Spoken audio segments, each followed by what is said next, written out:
On June 26, 2006, Warren Buffett, Bill Gates, and Melinda Gates came to New York to make an historic announcement that Warren Buffett was giving $31 billion to the Bill and Melinda Gates Foundation.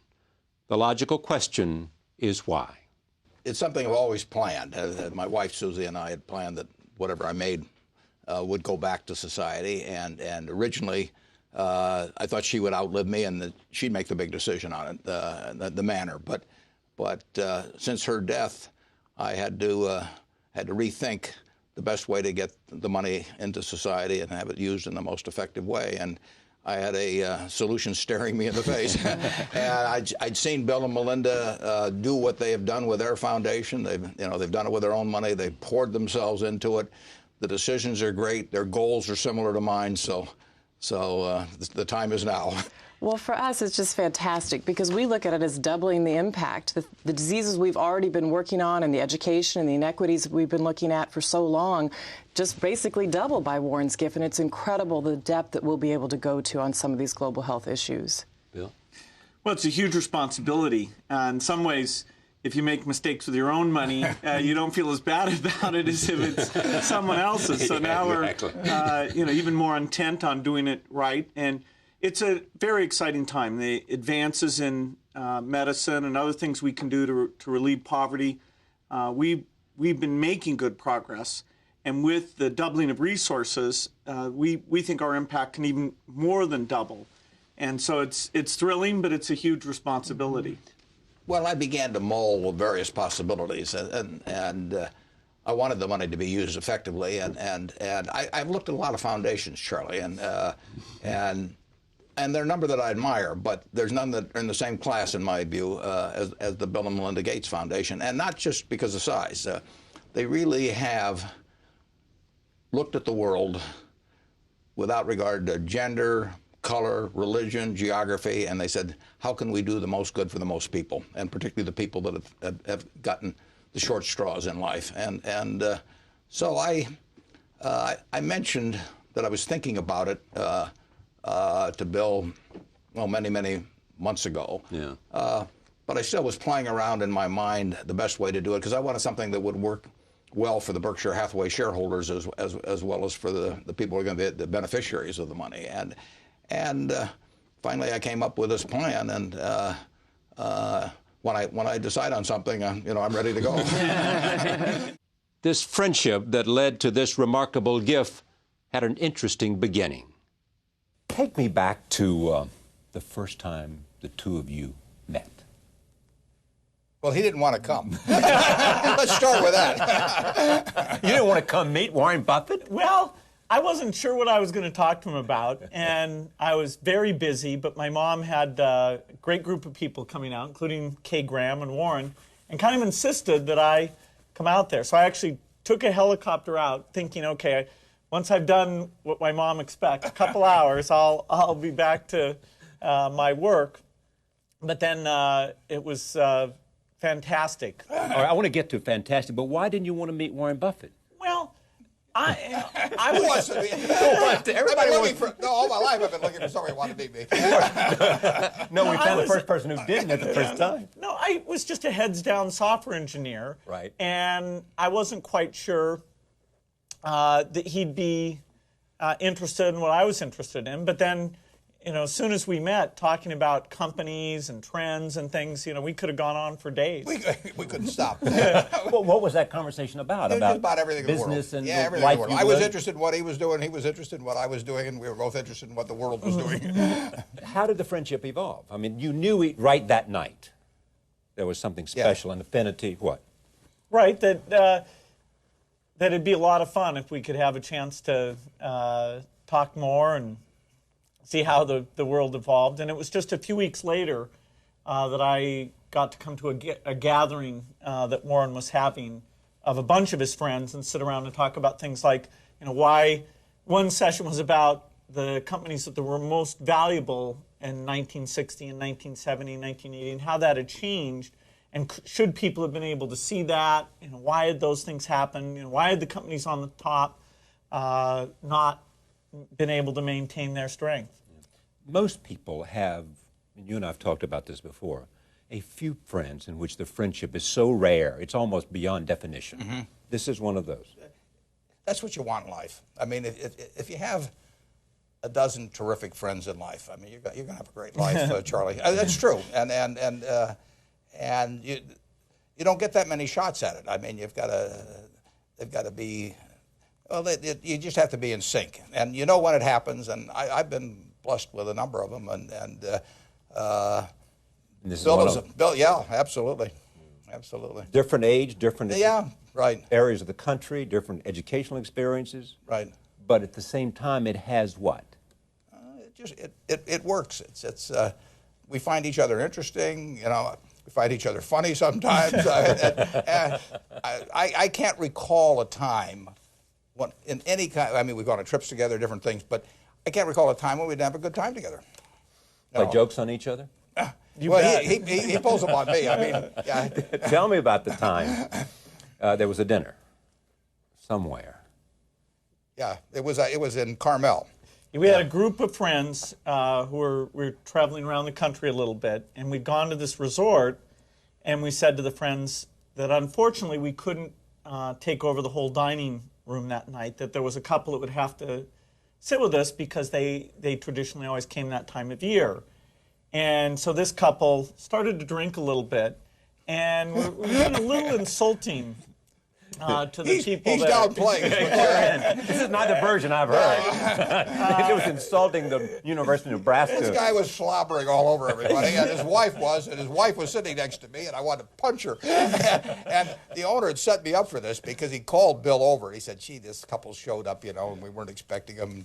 Bill very graciously said, "Well, they could join us." And so they were getting more and more and more obnoxious. And the guy is sitting straight across, and at some point he says, "Where are you from?" And I said, "Nebraska." And he's insulting Bill too, but he says, "Oh, that's where the convicts play football." And at that point, I walked over. Crossed and I was over ready the to punch him. threshold. Yeah, right. When you insult the Cornhusker. Yeah, he said he was from Colorado too. And they knew the fight song and made fun of it. Oh, yeah. Well, anyway, it turned out that they were comedians we had hired. You had hired. Bill And and we I. had prepped them for all the things that our guests might be sensitive to. Yeah, and we all fell for it. Did you try to get back at him for that? I mean, who knows what I'll do? the night is young. Yeah, you'll read about it in the paper, Shirley. Most friendships come in a variety of ways. Is there competition here between the two of you? No, that's one thing that's nice. The only area we ever overlapped in was in encyclopedias. That's true. Yeah. And that was kind of fun because Warren would say that his encyclopedia smells better than ours. Yeah. Even though ours is a little CD, so he'd put He had a little more. CD, and ours came in a book, and he said the only thing you we had were 26 selling, books and he had a little CD. and I said we were developing this musty old smell that would kill him. But no competition at all. No. Well, we have enjoy a $1 You bet. play bridge and you play golf occasionally. play bridge and play golf. We have a $1 bet when we play golf, and I mean, but You're adding to his net worth, are you? well, or vice versa. I think. Well, lately I've been adding to his. But competition just in that way. Well, usually in bridge we play on the same team. It's only in golf that we sometimes get to win or lose $1 against each other. Did he get you to play bridge? I had played growing up, but there's no doubt I'd sort of given it up, and my re-addiction and seriousness about bridge came because it was something Warren enjoyed doing, and I got drawn in. Warren has friends that I got to know who are very good bridge players, and it's an incredible game. Let's make Sharon the captain. She cares about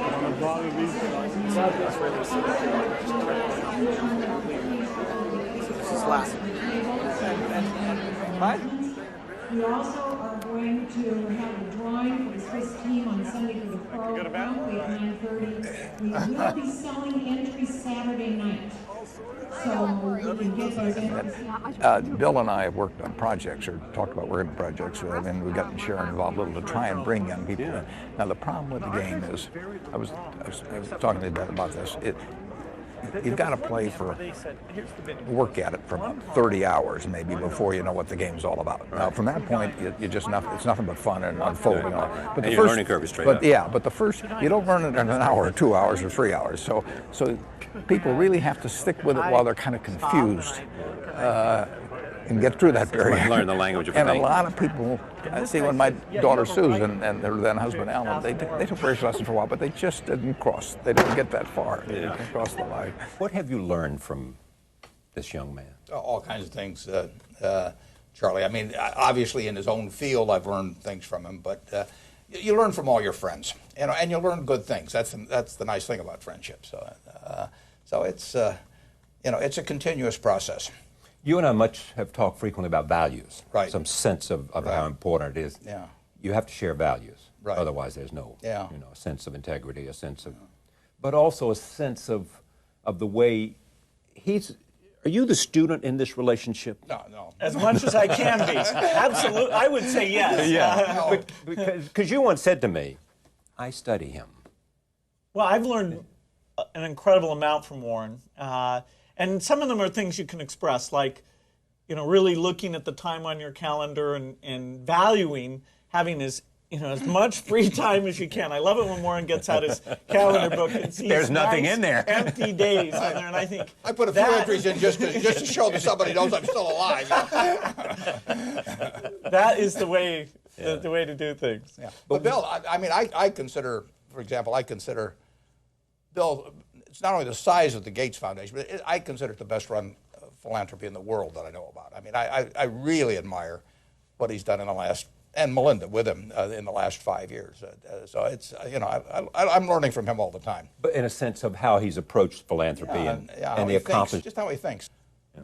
But you'd probably talk to him about that too, don't you? I mean, We've had a lot of fun talking about philanthropy. In fact, the idea that giving money to children could actually be a detriment to them. I hadn't started thinking about that. And then when I first met Warren and he said that was going to be his approach, that really convinced me. That made sense. And then, of course, it created the issue of how to give it back in the best way. His kids still like me, incidentally. I was going to say. Wait till they grow up. Yeah, I give them Dairy Queen coupons and things. Yeah. Well, Here's some ice cream. Yeah, right. Don't worry about the fact. Yeah, the fact that he just cut you out of the Because will. me, Yeah. there's no more. There's only a modicum amount coming. And my daughter always refers to Warren as the man who works at Dairy Queen.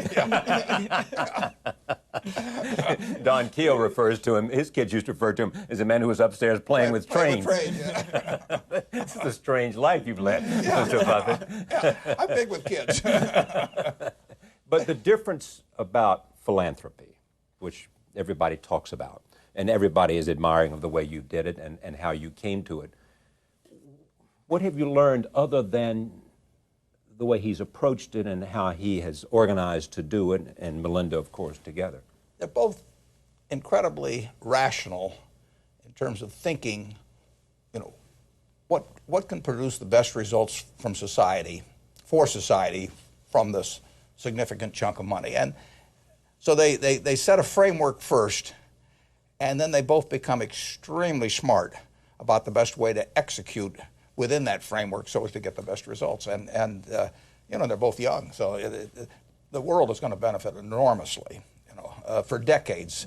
But I've seen a lot of people give away money, and some of them, and there's nothing wrong with any of the ways as far as I'm concerned, but people generally aren't as thoughtful about it, in my opinion, as Bill and Melinda have been, and they get better at it all the time. Is it also part, for both of you, in a sense that if there are two people who have certain similarities in terms of wealth, but in certain similarities in terms of IQ and intelligence, there is someone who you feel comfortable with that you can express ideas to and bounce things off with respect? Well, we're totally comfortable with each other. Yeah, you don't have any worry about violation of confidence or misunderstandings or anything of that sort. So it's and someone who can grasp the ideas that you're thinking about. Right.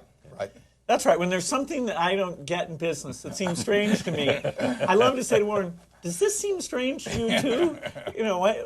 Why does it work this way? Why is this business like this and this other one like that? And it's so much fun to think about why that might be and explore it. And Warren will send me lots of articles, rip various things out. I just tear them out. Well, you're reading something you wouldn't even know about. Absolutely. I just tear right out of the publication. Yeah. They send this to Bill. It's the low-tech approach to email. That's right. I don't send him email. No, I was going to ask that. Why don't you guys email each other? Well, I can email to his administrative assistant. She gets it. And sometimes he'll have her email stuff to me. So But you don't put your hands on the keys. It's all a mystery. Oh, it's not. I don't know what's going on out there. It's not a mystery. What? that's part of his act. He has said, Bill can do everything I can do. That's true.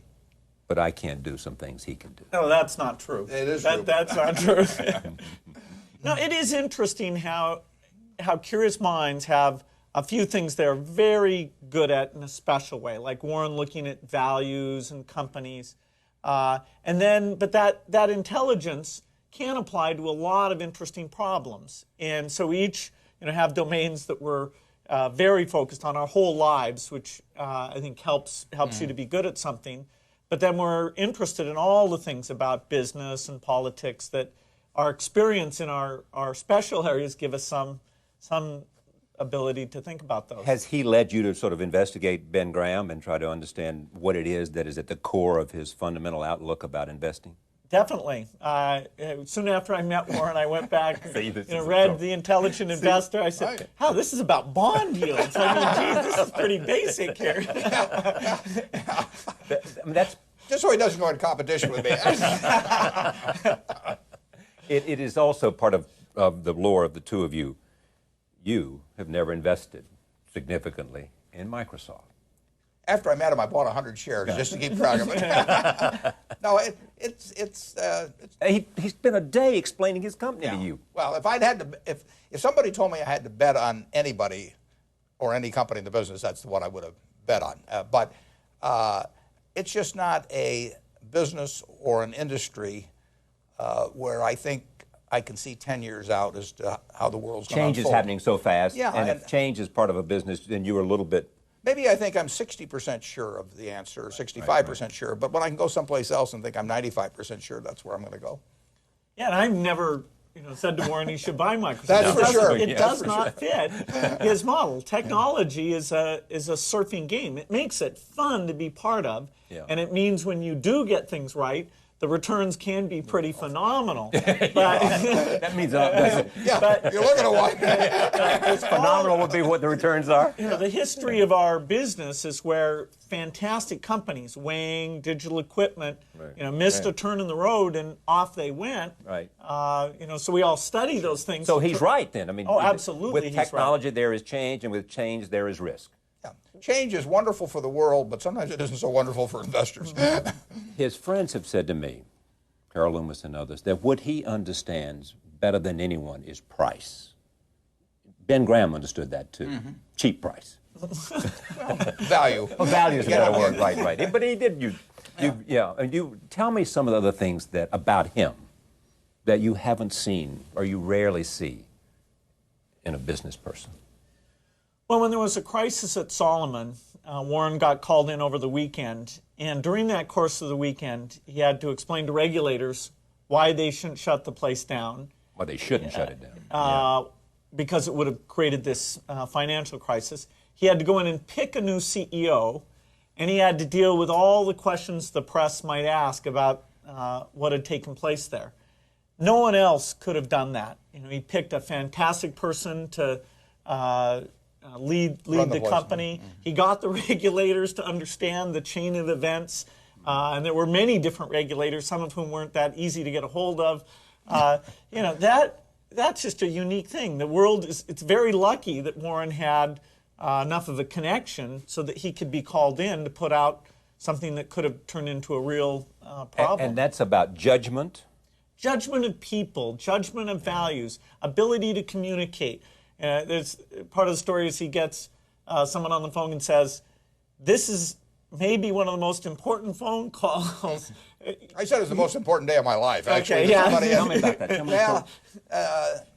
That call was with Nick Brady, who was then Secretary of the Treasury, and we'd received this terribly adverse order from the Treasury, which would have put us out of business on a Sunday morning. And the Treasury does not normally issue things on Sunday morning, and Tokyo was going to open in the afternoon, and they were going to throw billions of dollars of liabilities at us. So I spent that day trying to get that order at least modified, and the Treasury Department wouldn't tell me where Nick was, so I would call them, but he had to call me back, and the phones didn't ring on Sunday, so I had to stare at this damn phone and see whether a little green light would go on. But at one point I said to Nick, at one point, I'd been trying to get through, the problems we were going to have when Tokyo opened, which was at 6 in the afternoon, and I made the statement, this is the most important day of my life, Nick, and he knew me. My voice was probably cracking and everything, and he knew that whether I was right or not, I believed I was right on that point, and he made a modification which, in effect, allowed the firm to be saved. Because he had confidence in you. Well, he knew I wasn't. Right, Bill? That's what it was. The integrity, The whole sense of... Yeah. Tom Murphy told me a story about you. This is amazing to me. When you invested in Cap Cities, you gave him, without telling him, voting rights to the stock. Yeah. Without telling him. I mean, this is a quality of a man. Well, I mean, they don't come like this. No, Tom Murphy is the quality of man. I know. But you had confidence in him. Absolutely. But it was just the point not telling him. I mean, you did it because it was the right thing to do. Yeah, but, absolutely. Yeah. I want to come back to another quality that you believe strongly about, and I think Bill reflects that. It is this time management idea. I mean, you try to tell people, and reflect on this, the sense of how this is a man with enormous IQ. You're a guy with enormous IQ. But there are a lot of people with big IQs who don't get as much accomplished because what? They're not. They have a 500 horsepower motor and they get 100 horsepower out of it, because they have all these things that are throwing sand in the gears. And it's amazing how, you see a lot of that in Wall Street. It's amazing how people, who can play three-dimensional chess and solve all kinds of tough problems, get tied up in sort of elementary aspects of behavior and all that are so self-destructive. Beyond the business acumen, beyond the investment philosophy and execution, there is, it seems to me, and I just think about this because you know him so well, better than anybody, or better than most, that quality of someone who has formed a philosophy of life. Well, someone who loves life. I mean, a lot of people have a philosophy. No, that's true. That's true. The thing that stunned me the most about after I met Warren, of course, that he was brilliant and interesting, but that he really was having fun. Yeah. And that, I knew how to have fun, but not quite at that level. To a new degree, yeah. So that's the thing that he gave to you, a sense of insight. Right, that if you pick the things where you can make a difference, if you pick your time the right way, you pick your friends the right way, you pick the things that you really can contribute to, that can be so much fun. I'm not as good at it as Warren, but that's one of the best lessons I've learned. That sense of that you can enjoy these things, and it should be fun. But we're lucky too, Charlie. I mean, if we'd been born in a different place or wired different. I mean, if we don't have fun, something's wrong with us. The three of us don't have fun. Yeah, right. Exactly. Yeah. Exactly. Do each of you in a friendship that is so strong tell each other when you're wrong if you think you're wrong? Is it that kind of candor a part of this? We wouldn't hesitate to do that. I mean, if it was necessary, if you thought he was wrong, you'd say sure. And anything that I'm troubled about, for example, when Microsoft was having some challenges in court, there were parts of that where just talking it through with Warren, not that he would tell me necessarily to do something completely different, but just to talk through how should I think about it. That was an incredible gift for me. Did you buy your wedding engagement ring in Omaha, Nebraska? Absolutely. What happened was Melinda and I were in California, and she thought we were flying to Seattle. And so when we started to land, I distracted her by saying that my schedule was really messed up and got her a little riled up about a schedule thing, so she wasn't noticing that we landed in Omaha. She didn't look out the window and say, no, because like the Seattle I know. I had her distracted. So then when the jet landed, Warren was there, and he took us over to Borsheim's. And he had a little advice for us. Yeah. What was the advice? Well, I said, look at Bill. I said, really none of my business, but I said when I got married, you know, I spent 6% of my net worth on the ring, and I said, I don't know how much you love Melinda, you know. But 6%'s a place to but start. let's quantify it. Right there at Warsaw. I can help you, and we have the ring just for you. Right. We can find 6%. Believe me, your credit's good. You both you're at different stages in your life. You both could do anything you want to do, buy anything you want to do. Life has been good in terms of family, in terms of Incredible. The ovarian lottery has been good to both of you. We won the lottery the day we were born. Yeah. You know. Are you optimistic about America today? Absolutely. I'm optimistic about the entire world, and the United States as part of that. We won't, on a relative basis, be as unique as we've been, but our wealth will continue to grow up. The medical breakthroughs, the computer breakthroughs that will let people pursue their curiosity. This is a great time to be alive. The improvements that will take place will be great for everyone. Bill is an American, but he's basically a citizen of the world. I mean, he has a world view. He thinks that the child in India is as valuable as the child next door, and he lives it, and it comes out in how his foundation operates, Did you it's unusual. Did you come to that because of the obligation you put on yourself? Well, I think in terms of giving away the money. When we thought about giving away the money, the issue of what is the greatest inequity in the world came up. The United States has been great about thinking through gender equity, racial equity, trying to reduce those things. But the idea that the greatest inequity was the lack of having health intervention that would let children live, it comes from a sense of trying to level things out and let these advances benefit the world broadly, 6 billion instead of just, say, 1 billion. Anything else I should say about this friendship? I mean, it's so unique, and everybody is fascinated by it, of what makes it up and how it's so satisfying for both of you. Well, we're sort of the odd couple to the rest of the world, I'm sure, but nevertheless, it couldn't work better.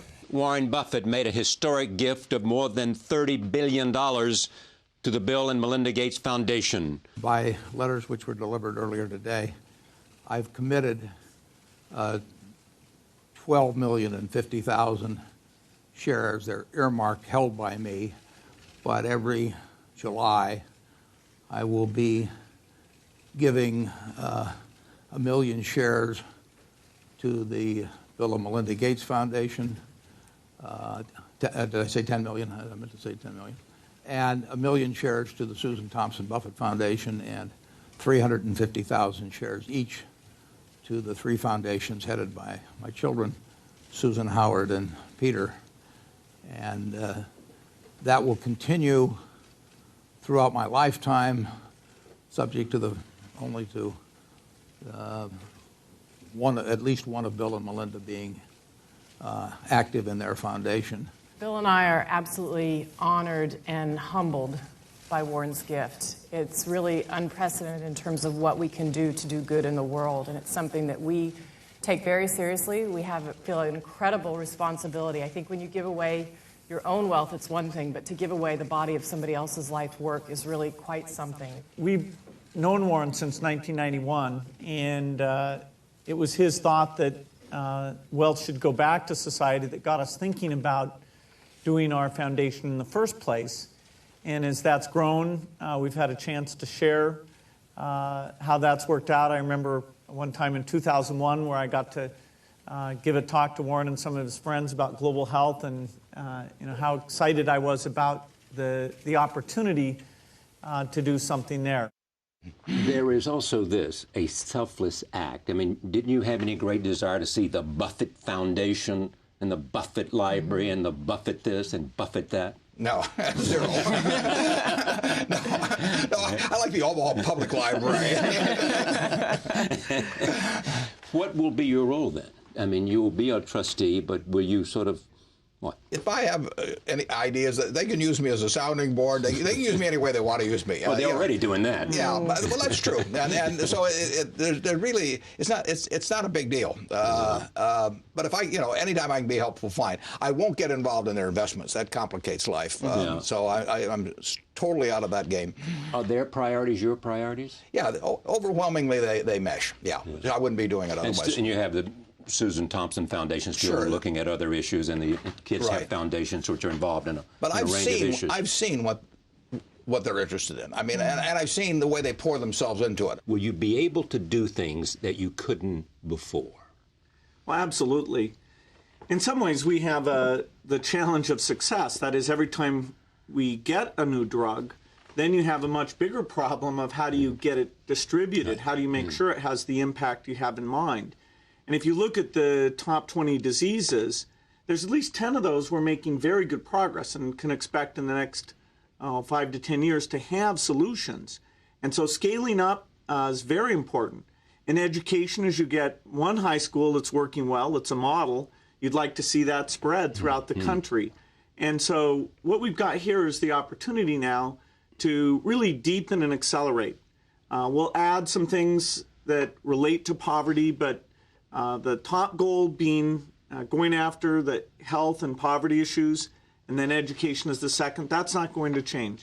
You have found that, in fact, if you can change health, it will have an impact on how many children people have. It'll have an impact on a whole range of other things beyond their health. Absolutely. And I think what this allows us to do is deepen what we do in health. So where we're already working on medicines for malaria or tuberculosis vaccine or an AIDS vaccine, we can also start to surround those programs. You can't give somebody medicine if they don't have any food in their belly to eat or if they don't have clean water. And so looking at some issues around, say, agriculture to help small farmers in Africa, give them drought-resistant seeds for sorghum or help them get seeds that if there's a virus in their banana doesn't spread from crop year to year, help them get their products to market and have more information, helping them figure out ways that they can have clean water or healthy food to lift their family up while we're also starting to solve some of these diseases, I think is how we'll deepen the impact of what we're doing in health. Is there and has there been any kind of dilemma between spending money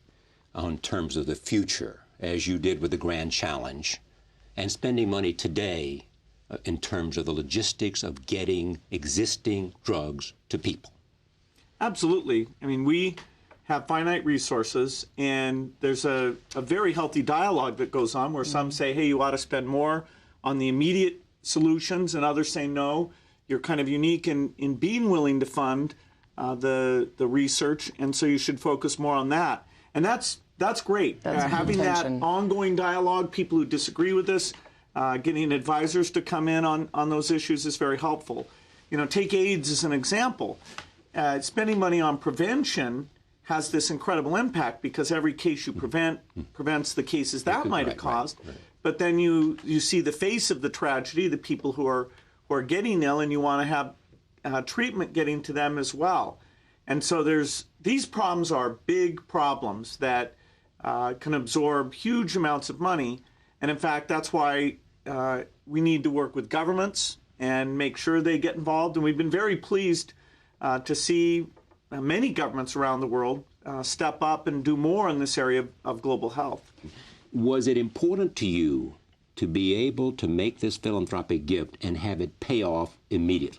Well, you certainly want it to be used intelligently immediately. The payoffs don't necessarily come that fast. And frankly, that's why they'll be a lot better at this than I am. I like immediate feedback on things. I'm the kind of guy, if I walk into the ice cream store, I want a triple dipper right there. So you don't want to send down. And really, philanthropy, you have to have a longer view than that. You have to take delayed results in many cases. Now they're going to be impatient to get the best results they can, but it's a different game in that respect, and they're very well suited for it. You weren't convinced that you'd be good at philanthropy, were you? I think I'd be terrible at it. Why? Well, other than the fact you just said. I like the fast feedback, but secondly, it probably requires answering to a bigger constituency in a sense than I like doing. I like to look in the mirror and ask myself whether I'm doing okay, you know. And there are a lot of people whose opinions I really don't want to listen to, you know. So you have to be a little more diplomatic, perhaps, than I am. And you know, I'm just delighted, Charlie. You know, as I said in that article, I mean, if you've got something important in life to do. Let's say I was going to play the golf match of my life, you know, and I could get somebody to substitute for me like Tiger Woods, I would do it. Go with Tiger. No, and if I had to sing on television, you know, and I could just mouth the words and get Sinatra in the back room, you know, doing it for me, I'd do it. So the idea that you have various responsibilities in this world, and this money is a responsibility, but if you can get somebody better at doing something that needs to be done in your place, you know, I'm used to that. People have been speculating, as you know, for a long time about why you haven't done this before. And you were saying you haven't done it before. Susie's death was one thing. Yeah, well, but if you go all the way back, Charlie, I mean, Susie and I decided when we were in our 20s that the money would go back to society. When you told her you were going to get rich, one thing you could sure. Well, I was sure of it. She thought I was delusional, but as time went along, I managed to convince her. But you know, it was always going to society. There wasn't any question about that. Now, my logic, but it also went down the grade of what I wanted to do. But my logic was that philanthropic needs would be huge today, tomorrow, 20 years from now, 100 years from now. And if people were going to devote their money to philanthropy, the ones who were high compounders should take care of the philanthropy 20 or 40 years out. Because that would be you. It would pound. Yeah, and I really thought, you know, it made way more sense than to give $1 million 30 years ago, which might have been all I would have had available, to have it compound. And people who are low compounders should take care of the current needs. I mean, if I ran a university and I had 2 wealthy alumni and they were going to supply all the money, I would take the guy who wasn't going to do much with the money and use his money currently, and I would have the other fellow compound for me. So anyway, it was a convenient way to think anyway. And you know, that has been my philosophy on it, but now is the time. You think people are surprised you did this? Probably, yeah. When you made this decision, you had to ask yourself, will there be consequences for this extraordinary compounding that has been taking place? And will it affect Berkshire Hathaway stockholders?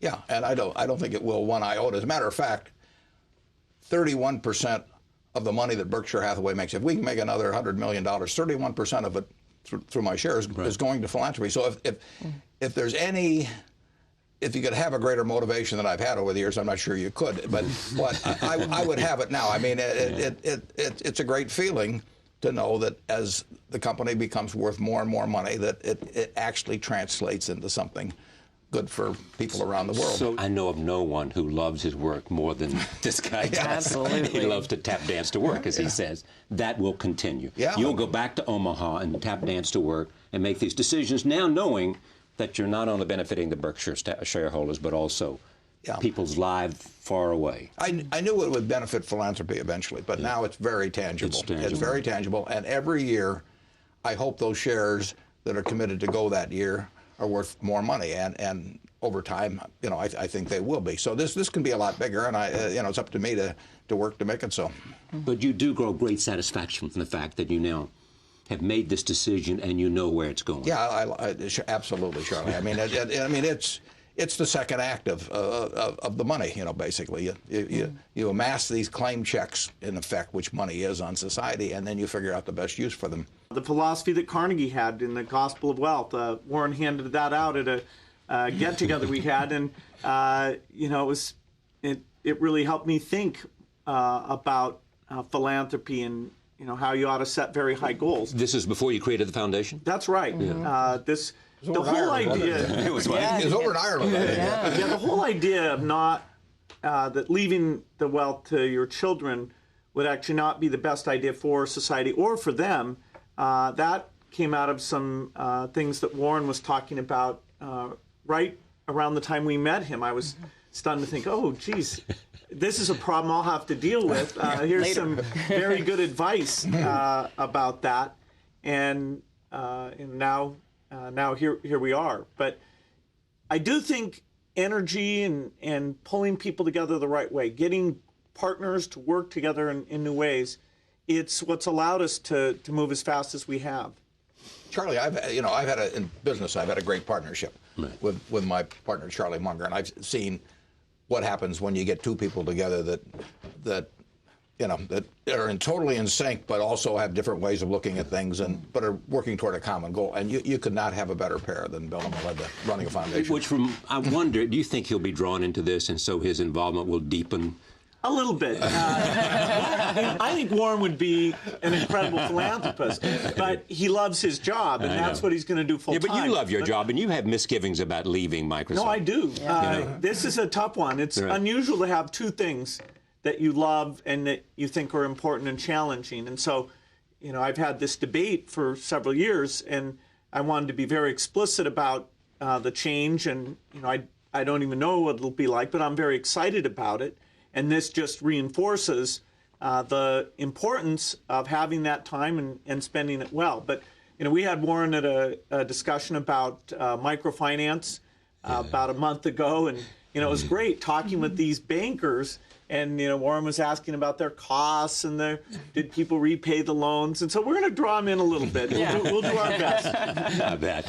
You said it famously about children, your own children, who you've done wonderful things and created foundations for them. I'm very proud of them. Yeah, exactly. And you're very proud of them, and they feel the same way about you. That you wanted to leave them enough money so they could do whatever they wanted to do, but not do nothing. Yeah, that's so they can do anything but not nothing. And, I don't believe in dynastic wealth. I mean, if you contrast, it's nice to leave something to kids. And I mean, I can understand a person who wants to leave their farm or a small business they built and all of that to their children. But dynastic wealth, the idea that many generations should be able to go without doing a thing if they wish, simply because they came from the right womb. I mean, that really strikes me as flying in the face of really what this country is about. I mean, we believe in a meritocracy and equality of opportunity, and dynastic wealth flies in the face of that. So I've really felt that if you have a choice between having a foundation like this doing tremendous things for people all over the world, or having a bunch of people, as they say, that came from the Lucky Sperm Club. Right. The ovarian lottery thing, yeah, too. Right. Yeah. Now, you mentioned Charlie Munger. Yeah. You called him up and said, I'm thinking about doing this. What was his reaction? He says you finally had a good idea. I've been waiting for that for years. Did he really? Yeah, a bit more or less, yeah. Bill and I sort of have a background mindset of a market system. And a market system works awfully well. It's worked well in this country. But a market system has not worked in terms of poor people around the world with a disease that should be available for just peanuts. Really. It doesn't work because people can't afford to participate. The market system just fails in that case, and you have to interject yourself into that and make sure there is a system that will deliver.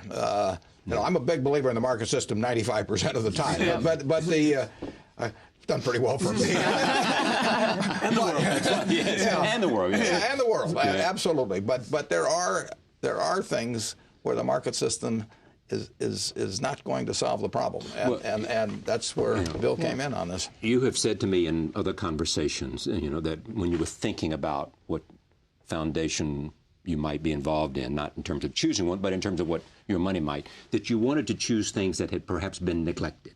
Yeah, if the money is pouring into something and talent, right. There's really no reason to duplicate. There's millions of good things to do in the world, and you're looking for something that's important. You're looking for something that you'll be reasonably good at in terms of implementing any ideas that do come to mind, and you're looking for something that really needs more funding, and that's exactly the way that Bill and Melinda have come at the problem. You know who Bill and Melinda can certainly speak to this, who would love this, is Susie. I mean, the idea of what you have done. Because she said to me, I'm always wanting him to do more. Yeah. I was not not holding her back. We'll put it that way. Holding her back from speaking her mind or from giving away. no one could have had better instincts about doing it, and she would have liked to start it much sooner and as soon as it could be done on a good scale. And I wouldn't quarrel with that. I mean, she saw people one at a time, and she saw them with needs now, and she was hit by that, obviously. So I mean, I don't disagree with that. It was perfectly natural for her to react that way, and if I died when I was 60 or something, and there'd been a lot of money then, I mean, she would have really gone to town with it. And you would have been pleased that she would be running a foundation dedicated to that. No, absolutely. And she cared a lot about these issues. I mean, she talked enormously about women lifting themselves up in their situation, and particularly having access and tools to family planning was something she was very interested in. And she traveled extensively, especially to Vietnam and a lot of places in Southeast Asia. So she cared a lot about these inequities. And I keep thinking how pleased she would be she has made this decision. Yeah. You hope, in what way this will, in a sense, spur other wealthy people? When people are thinking about amassing wealth, they frequently go to somebody else that they think knows more about it than they do and join in. I mean, 50 years ago last month, I started a partnership, and 7 people gave me $105,000. Now, why'd they do it? They thought I would be better at accumulating money for them than they could themselves. Good bet. Well, it worked out okay. But why not apply that same thinking when you're eventually dispersing wealth? I mean, the idea that your old business cronies or some local pals at the country club or whomever, or even a professional staff that may take over the agenda, the idea that you can't also apply that same theory of getting people that are better than you are at doing something in dispersing wealth as well as in amassing wealth. I think it's sort of obvious. So I would hope that people, even of modest means, that don't have something specific that they really want to do it. And if they have something specific, God bless them. I mean, if they have their alma mater or whatever. But if they really are sort of groping for what to do with far more money maybe than they ever anticipated that they would have, they can look around. It doesn't have to be the Gates Foundation at all, but they should look around for somebody that they think will do the job better than they could do it themselves, that has somewhat similar goals, and turn the money over to them. I think it makes nothing but sense. When we described to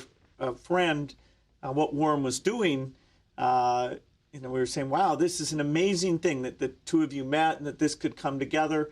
And they acted like it was, almost obvious that this would happen. I have to say, to me, it wasn't. And even when Warren first mentioned it, was like, wow, is he serious about that? Wow, are we ready for that? And it's only hitting me today. I mean, this is the day Warren's going to actually sign these letters.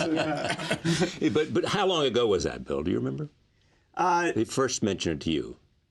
Over the last year and a half or so, he mentioned it. And at first it was, kind of in passing, just a very nice thing that, gosh, your foundation's doing well. And we'd had that ongoing dialogue.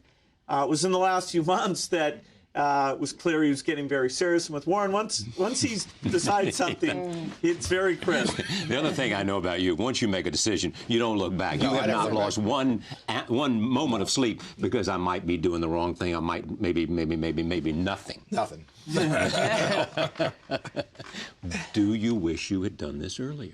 No, I really don't. I think this is the right time. This is the right time to do it. I do, Charlie. Yeah. I've had a good chance to see what they've done. I feel Berkshire is positioned better than ever for the future. I mean, one thing about it is, if I'd given the stock in a lump amount, there might be people who say that they were too concentrated in one stock and that sort of thing. Well, I want the well-being of their foundation to be sort of concentrated in Berkshire, because I think it's going to do very well. So I wouldn't want them to be forced to sell it and buy government bonds or something of the sort. So this way, I think I don't see how it could be any better. How will this change your life day to day? Zero. Yeah. You go back to Omaha and you tap dance to work. Right. You get on the phone. Bill once said to me, you do 3 things. You talk on the phone, you read, you play bridge, and then watch an occasional television show. What else is there in life, Charlie? Well, I'll tell you what else there is in life. There is the satisfaction to know and to see that you can, while you're alive, not when you're dead, and not among executors, that you can do something that you can see because it's already taking place, changing lives, saving lives. And see it getting done right, which is really terrific. With accommodation, This is a great day for you. It's a great day. It really is. When you think about this gift and the reaction to it, which has been overwhelming. Tell me how. Well, I've been surprised at the reaction, Charlie, because what else could you do in my position that made as much sense? I mean, it isn't like this required any brilliance or anything. It just was the logical thing to do to get a great, I hope. Yeah, but I think that's an interesting point, because a lot of people say it is only because of Warren that you would come to that kind of conclusion. No other foundations are giving their money to the Bill and Melinda Gates Foundation. Yeah. Well, they haven't yet, but it shouldn't necessarily be that. But the idea of getting somebody that's better than you are, younger than you are, spent more time at it, is going to spend more time, and who has common ends to actually handle your money for you. People do it all the time on the accumulation side. Why not do it on the distribution side? You said to me in another conversation, and help me understand this, you would give up. The future was so exciting.